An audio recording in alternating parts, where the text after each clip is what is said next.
Can you believe I'm flying from Las Vegas, Nevada to a small town in Northern California called Redding to play in a 2-5 no limit cash game? The action is absolute insanity.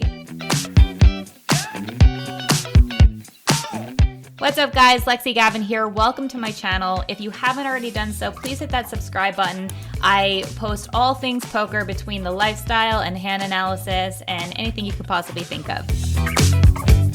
I'm literally going to play in a cash game at a card room called the Casino Club. Check out this hand, guys. Three-way all-in. I have aces, other guy has kings, other guy has jacks, and I bet you can guess the run out. Make sure you stick around to the end to see what happens. It's unreal. If you guys are ever in the Northern California area, make sure to check out the Casino Club. So for those of you who don't know, Redding, California is one of the most beautiful areas in the entire country. I love going there to kind of zen out and relax. I actually wound up doing some hiking, riding on the back of a motorcycle.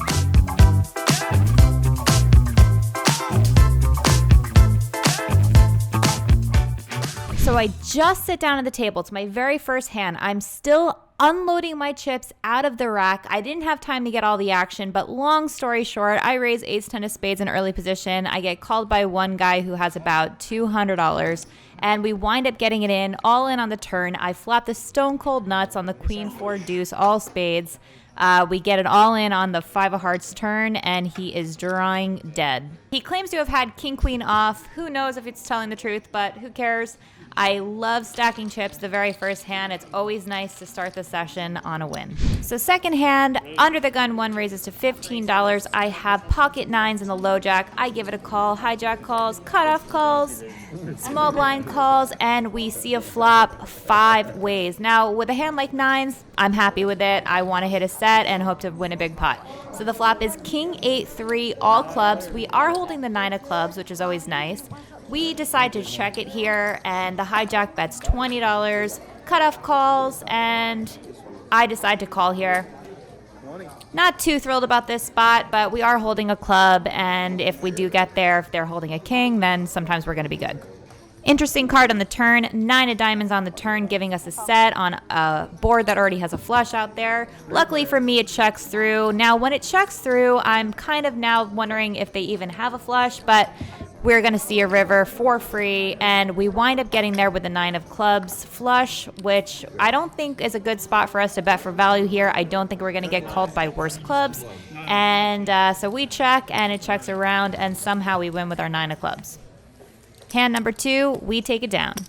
All right, so here we have king, queen off in the big blind, a calling station in the low jack just limps, hijack limps, button limps, and the small blind completes as well. Here I decide to bump it up. I'm pretty certain we have the best hand. We don't want to see king, queen off multi-way out of position, so we raise it up to 40. We get called by the low jack, and everyone else folds. We're heads up to the flop. The queen, deuce, 10 heart, 2 hearts flop. I definitely am pretty confident that we have the best hand here. I throw out a bet of $60, and the low jack gives it a call. Turn is the queen of spades, giving us the trips, which we absolutely love, just in case our hand wasn't good here on the flop. Certainly going to be betting again. We throw out a bet of 130, and the low jack ends up folding. I wasn't really thinking that he had anything too strong anyway, just because he limped pre-flop, so pretty certain he doesn't have like ace queen or something. He might have just had hearts or a hand like jack 9 that he decided to throw away on the paired board turn. He could also have like some pocket 5s and some other small pairs as well. Whatever, we're happy with it, we'll take it. So here we have a under the gun 1 limper, and the under the gun 2 player calls as well. I think that this is a spot where it's fine for us to call. It's also fine for us to fold.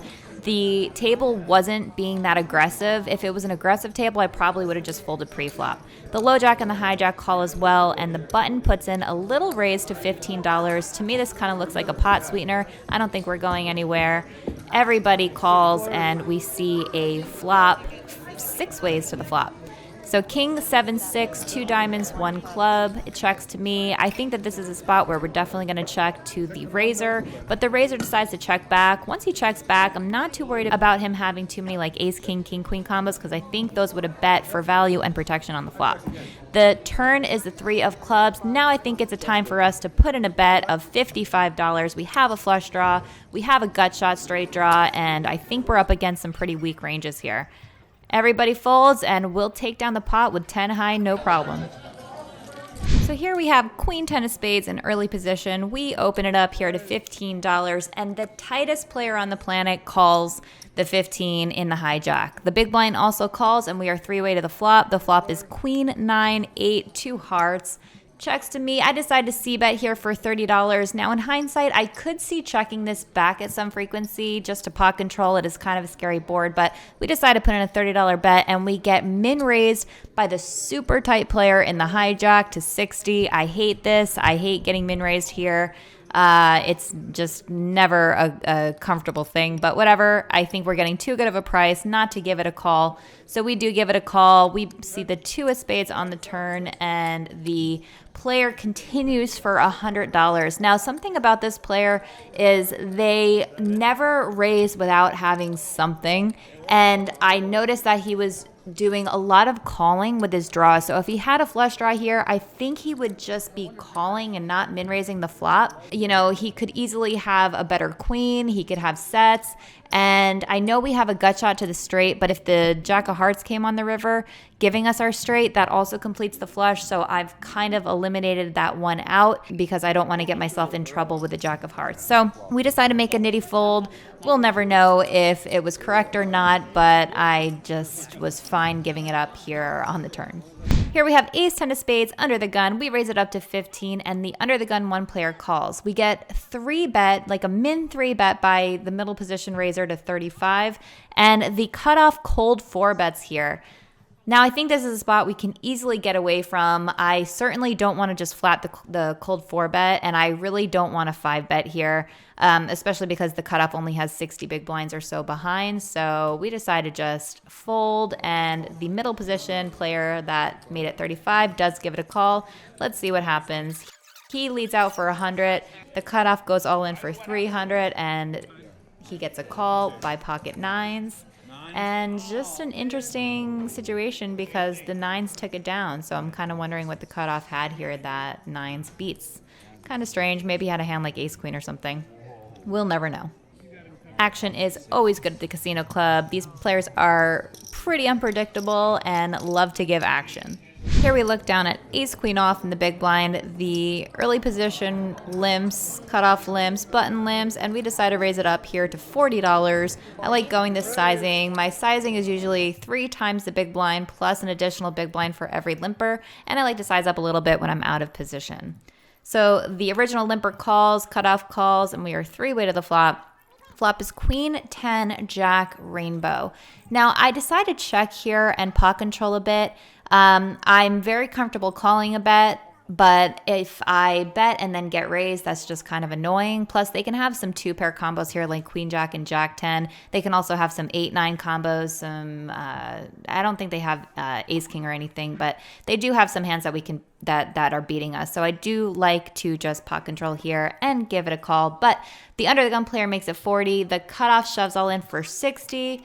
We obviously give it a call. The other guy calls as well. The turn is the ace of clubs. Not too thrilled about this scenario because there's now 4 cards to a straight. So we give it a check, and the under the gun 1 player checks back as well. The river is the 10 of clubs. We check, hoping to be good here, hoping he never has a king. I think he would probably bet the turn with a king, but hopefully he didn't river trips on us. But he winds up checking it back, and we take it down.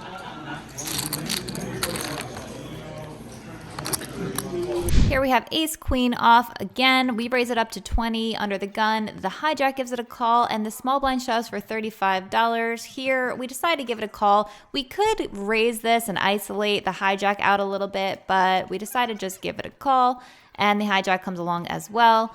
Ace, 10, 7, rainbow. We put out a bet of $65 and the hijack player folds. So we are all in versus small blind and the small blind muck. So we take down a nice little $175 pot there. Not in the tournament. No. Or drunk Ryan.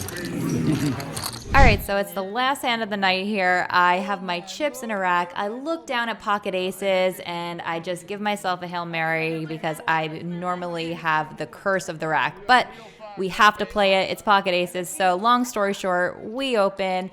We get 2 all-ins. Obviously, we go all in with our hand, and we're up against pocket kings and pocket jacks. Oh my God, you win! No king, no jack. 305. All right, Lexy and Yao are gonna be on the side for 210. 210. This is going to be yours no matter what. All right, so we're on the side for this. Take it. Bad feeling. Just walk away. Just walk away. I like that. Go get some racks. All right, We did. We got him before that hand started. Where'd it go, Pete?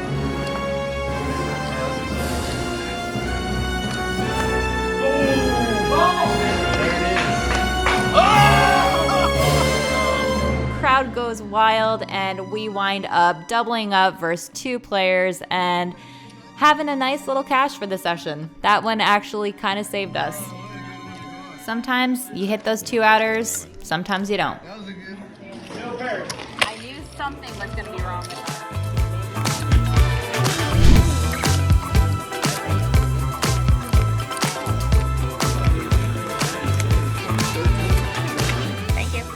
All right, guys, I hope you enjoyed the hand analysis and the breakdowns of the hands. Drop a comment. Let me know how you'd play any of these hands differently. I love your feedback. I just love hearing from you guys. Please hit that subscribe button so you don't miss my next video, and I will see you guys next time.